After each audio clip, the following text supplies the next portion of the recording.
Welcome to UO Today. I'm Paul Pepis, Director of the Oregon Humanities Center. My guest today is Ariel Gore, editor and publisher of the alternative press award-winning magazine Hip Mama.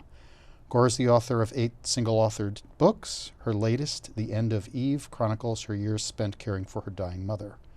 Gore participated in Fearless Journeys on the Edge, a literary conversation with Ariel Gore and Chris Scofield, part of the 5th Annual Northwest Women's Writers Symposium, presented by the Center for the Study of Women in Society in May 2016. Thank you so much for coming on the show. Thanks for having me.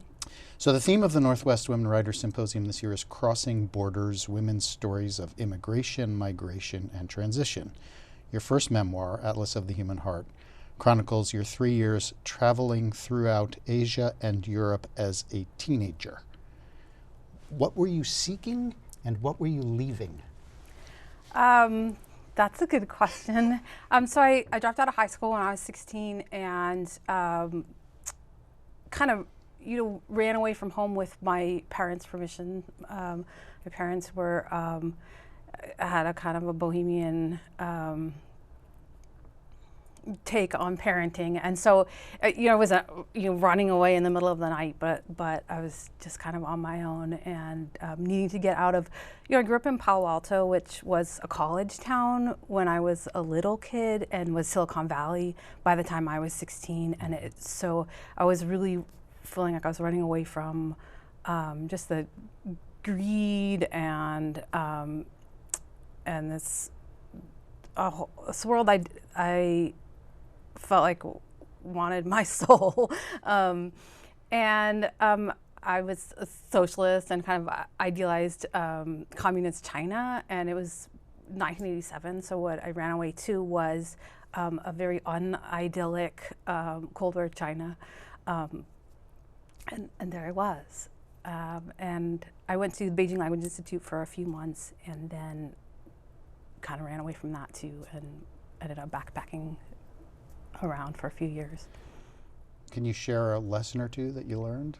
Something that you came back from, you didn't know you would find, but you did find? You find as an American traveler, even as a female alone, even as a broke traveler, the tremendous privilege of just having an American passport. When at one point that I write about in Atlas of the Human Heart, all the foreigners were being expelled from Tibet after some protests, and a lot of the European and Americans that were being expelled along with me were very whiny about it. This is direct your travel plans, and there's all these people waiting at the border who would love to be expelled, and just the dynamic of that was really intense for me at 16. I certainly had the political ideology as a teenager, coming from like a kind of a Rock Against Reagan subculture, but to be a part of that firsthand and to see the way that my politics worked on the ground was really transformative. So what brought you back to the States? I got knocked up. I had a baby in Italy, and I wasn't quite sure what to do then, and so I decided to go back to school. So you come back. You've got your daughter with you. You go to college, and then you found this zine, Hip Mama. So how did that come about? Where did the idea? I mean, what drove you to do that? What inspired that?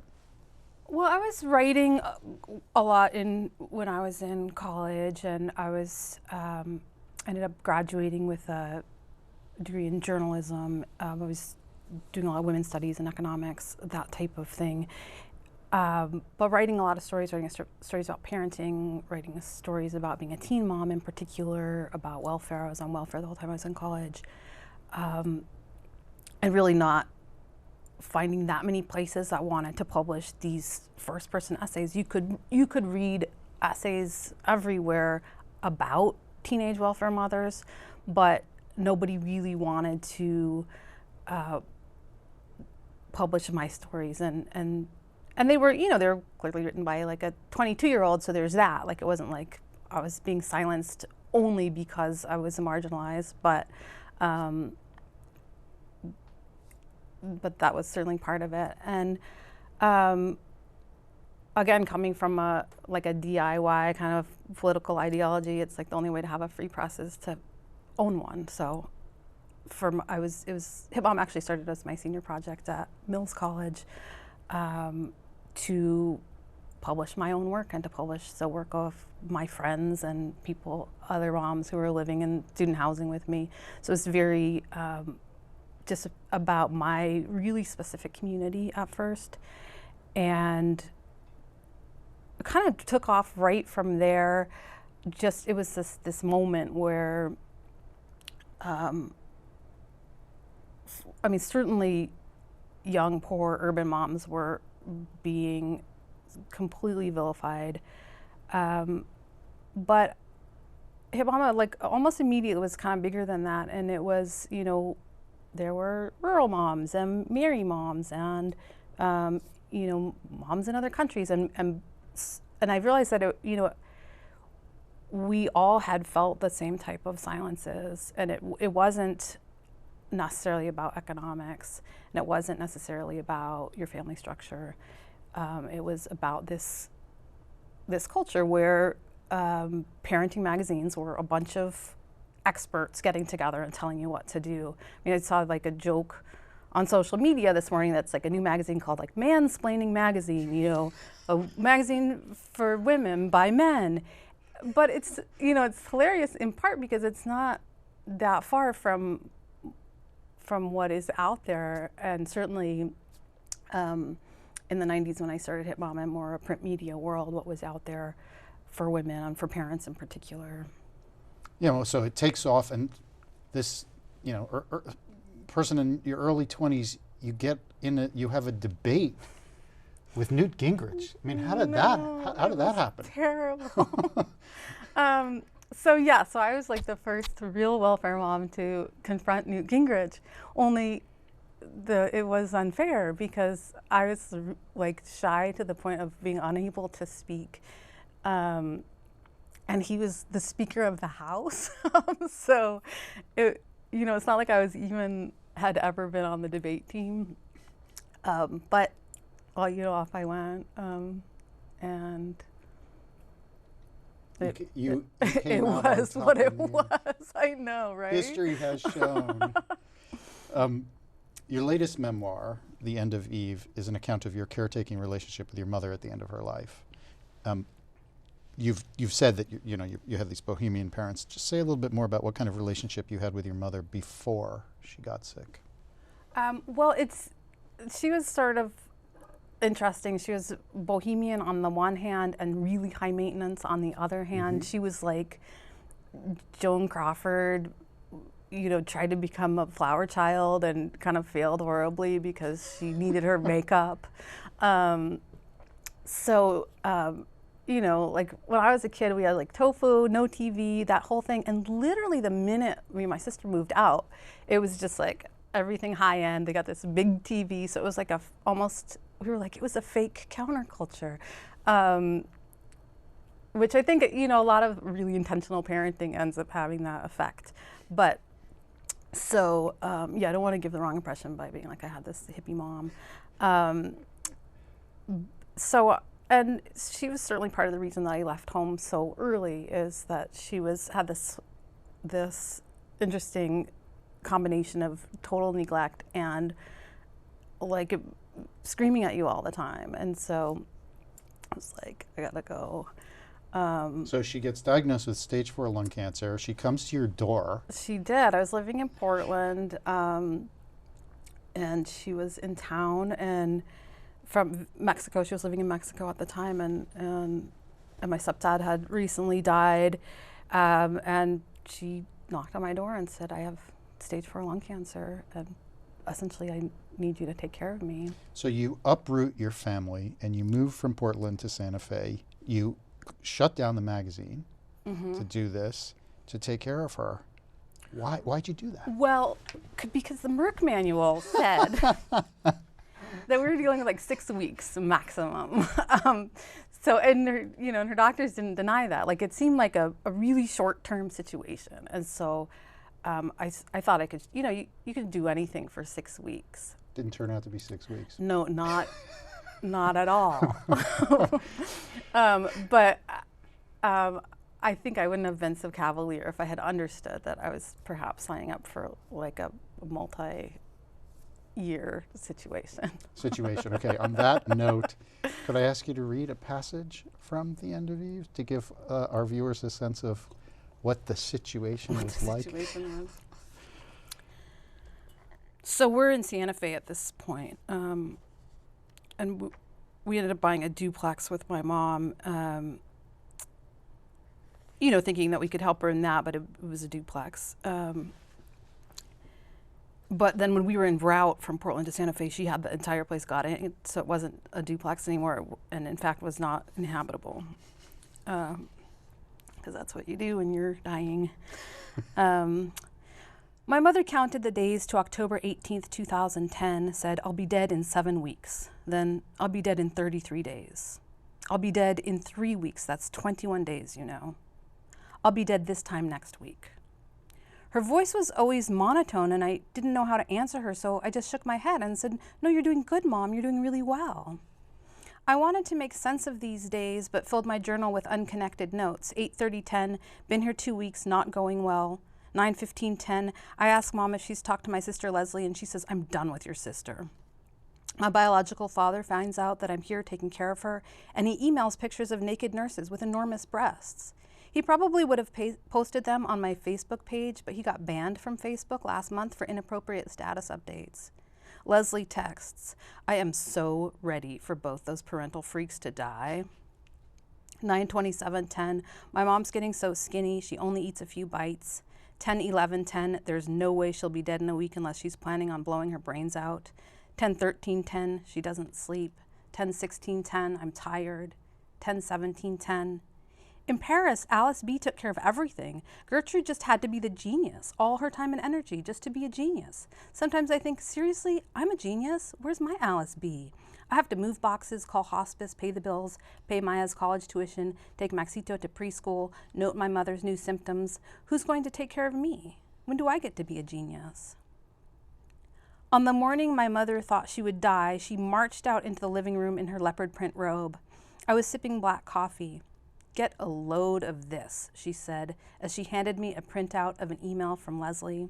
"For the record, I just told your sister as nicely and as rationally as I could that I thought she ought to go back to college and finish her BA in anything or come here and live with us. Excuse me, but what is she doing with her life? And look at this. This is the thanks I get?"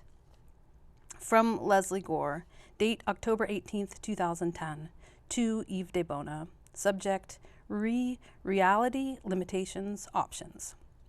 Dear Mom, when I said never bring it up again, I meant just that. I am never going back to college, and I am never moving to that godforsaken high desert town. You are a broken record. Stop telling everyone what they ought to do and what they ought to want, and listen for a change. If you want to see me, buy me a ticket. If you don't want to see me, never mind. I would probably need 6 months of therapy to get over your abuse anyways. See you in the next lifetime. Love, Leslie. In the next lifetime, my mother said gravely. She pointed to the brain tumor under her eyebrow. I texted my sister, "I can't believe you just contracted for another lifetime. I am so done with her after this one." That night, I dreamed of the mountain lion I'd never seen. The lion paced around the backyard, slept, waited. I tried to scare the lion away through the windows. I told Maxito and Sol to keep the doors closed so it couldn't get in. But the lion came and went as she pleased through the dog door in the laundry room. No one seemed afraid. We all knew the lion was just looking for my mother, and my mother wasn't home. I opened my eyes in the dark of the bedroom. Sol snored softly next to me, and my mother's silhouette was in the doorway, waving a giant kitchen knife over her head. I nudged Sol, but she didn't wake. Maxito's room was across the hall. I felt a familiar, calm kind of panic, racked my brain for what I was supposed to do or say next to make sure nobody died tonight. Surely my mother didn't want me to laugh. Not now. Or did she? "What are you doing, Mom?" The clock that glowed green from my nightstand told me it was just after 3 a.m. "Look what I found," my mother whispered. She held the knife by its wooden handle and it glinted a little in the moonlight.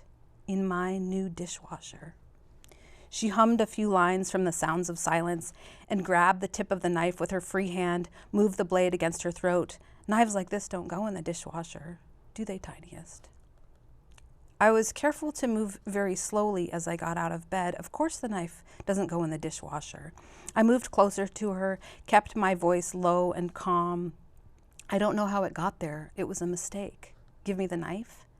I held out my hand for it. My mother glared at me. "You wish I were dead." She pressed the blade into her throat now. "I don't wish you were dead, Mom. Give me the knife. I'll wash it properly in the sink with organic soap." She narrowed her eyes, turned the tip of the knife toward me now, pointed it at my chest, but held it steady a half-inch from my skin. Nobody likes the tip of a knife pointed into her chest, but relief flooded my veins. I recognized that look in my mother's face, just a glimmer of bright behind her eyes. I knew what I was supposed to do. I laughed, so she wouldn't stab me. "Come on, Mom, give me the knife." She smiled wide, showing the one dead tooth on the right side, stepped back as she loosened her grip on the handle and let me take the knife. "Wouldn't it be funny," she laughed, "if I was that crazy?" She smiled as she backed away, kept smiling and backing away. Her figure disappeared and then her shadow disappeared. I poked my head into Maxito's room to make sure he was still alive, watched the rise and fall of his chest in the light of the half moon. In the morning, 3 dead birds huddled frozen on the front step. The cold season was coming, and I worried I wouldn't be able to keep up with all the birds that needed burying. Thank you very much. Thanks.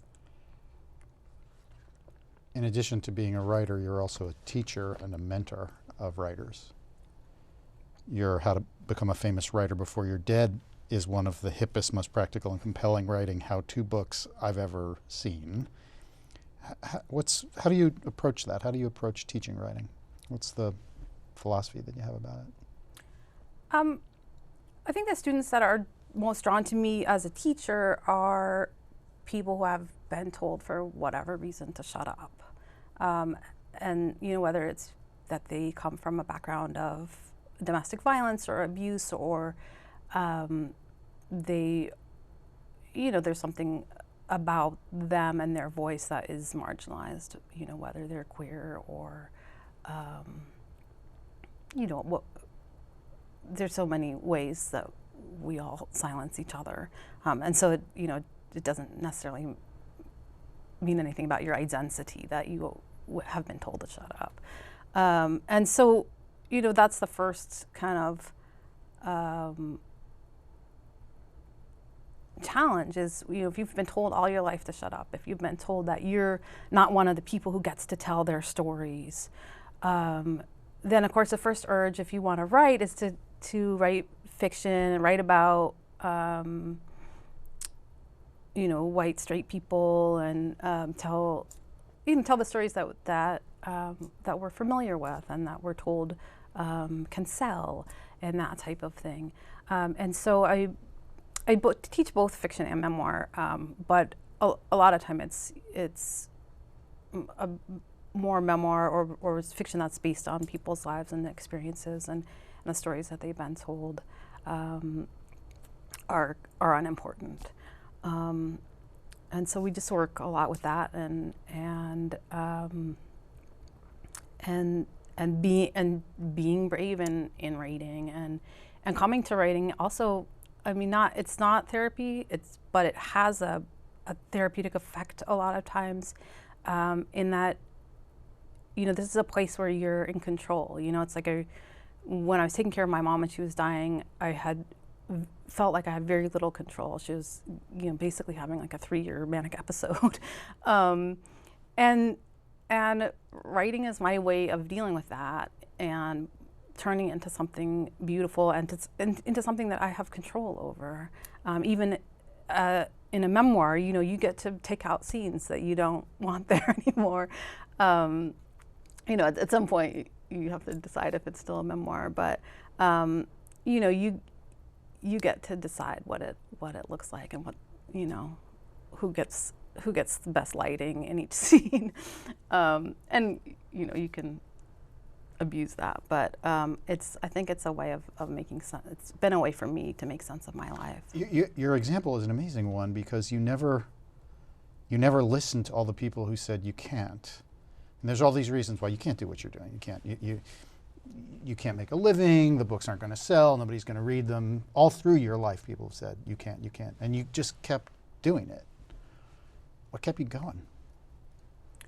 Well, I mean, honestly, as much as I, have written about the abusive household that I came from, there was that kind of counterculture value that I grew up with, both in my home and in my town, where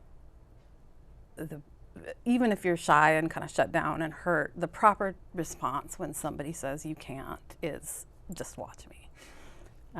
So I think that's, I've always taken that as a challenge. And, and for better and for worse, it's the pay structure for a writer, is so bad that it could be considered bad parenting, especially as a single parent. You read a lot of essays now about, women especially talking about writing as a hobby, and they, thank God I have my husband to support me.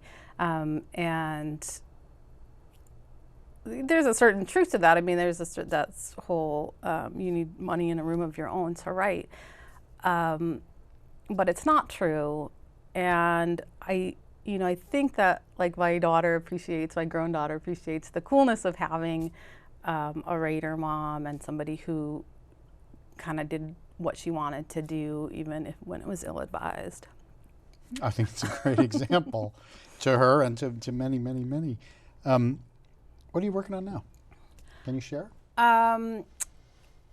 Yes, I'm working on the most unmarketable thing I've ever written. It's I've been writing a lot about actually the time period when I was in college and I had my daughter, but in a more experimental way, and really merging fiction and memoir and some kind of magical realism into that. And so I'm kind of pushing my writing in ways that are more interesting to me.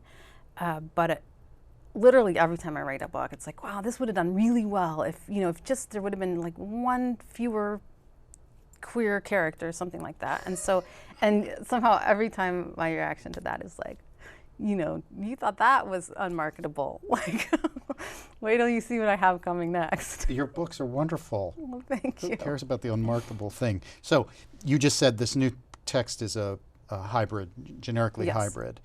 But you're also a novelist. So your novel, The Traveling Death and Resurrection Show, crazy title. Just tell us very quickly, what's that novel about? It's about a Catholic-themed traveling freak show. And I think I just needed a break from writing about my own life. And, my stepdad growing up was a Catholic priest, so I had a lot of this Catholic mythology around me without the kind of nuns beating you. And so I just wanted to have fun with that and write about traveling around this country too in a more magical way. And it's quite magical. The protagonist, she can do stigmata. Yes, she can produce the stigmata produces stigmata on command. On command. Wouldn't that be great if you could do that? Whenever there's an awkward moment, you would just be like, ah. It's just wild, wild, wild. So, have you read anything recently that you would recommend to our viewers? Yes. Well, a couple of things I've been reading super recently are Juliet Takes a Breath by Gabby Rivera. It takes place mostly in Portland. And she wrote a draft of that book in my trailer in New Mexico when I was taking care of my mom. But then I didn't see it for a couple of years, and so it was really fun to read the final, and she's gotten a lot of amazing attention for that book. So I would recommend that one. Are there any authors that have been inspirations to you, that have been models during your career? Oh, so many. I mean, of course, Tom Spanbauer, Michelle T. and the Sister Spit crew in San Francisco was very influential to me when I lived there in the 90s, just because it was the first time that I had really, been around like a queer literary force that didn't care about whether or not their work was going to be seen as mainstream. I had been in this kind of, MFA, creative writing world. I don't have an MFA, but that college world where things are very serious sometimes, and things can be very much about the market sometimes. And so it was great to just have this bar scene literature. And then, of course, like all the single moms that I read when I was a young single mom, Maya Angelou and you named Audre your daughter Lorde. after Maya Angelou. Yeah? Yes. So, yeah. So this will be our last question, I think. Tell us about your Wayward Writing retreats and workshops. What are those? So I teach a lot online at literarykitchen.com, and that group of writers has sort of come to call themselves the Wayward Writers. And so sometimes the Wayward Writers will have retreats without me, and that's awesome. Like I like it when people make their own literary connections and their writing connections. So I teach online at Literary Kitchen, and then do workshops also, but they're not through a university. And I mean, I've taught through universities a lot, I love that, but I kind of even more love this kind of motley mix of people who don't necessarily have access to that kind of thing. And maybe a lot of people are professors themselves, and they need a world where they can be a student and be a writer, or people from all over the world who, for one reason or another, are drawn to this group. And it's a kind of traveling freak show too, isn't it? It is a traveling freak show. I mean, you go to different places to have the retreats, right? I just had a retreat in Michigan. We have a retreat in Austin next fall. We'll probably go to Mexico soon. And so most of the classes take place online, and a lot of the writers, like, I'll work with them and they'll work together, and so it'll be kind of a fun reunion to do the retreat, but it's also everyone's welcome. So we'll always get some new local people who are like, what is this freak show? Well, Ariel, thank you so much for taking the time to talk to us you. today. Good luck today. It's been real fun. Thanks so much. I've been speaking with Ariel Gore, editor and publisher of the alternative press award-winning magazine Hip Mama, and the author of 8 books. Gore participated in Fearless Journeys on the Edge, a literary conversation with Ariel Gore and Chris Scofield, part of the 5th annual Northwest Women Writers Symposium presented by the Center for the Study of Women in Society in May 2016. Thanks so much for watching.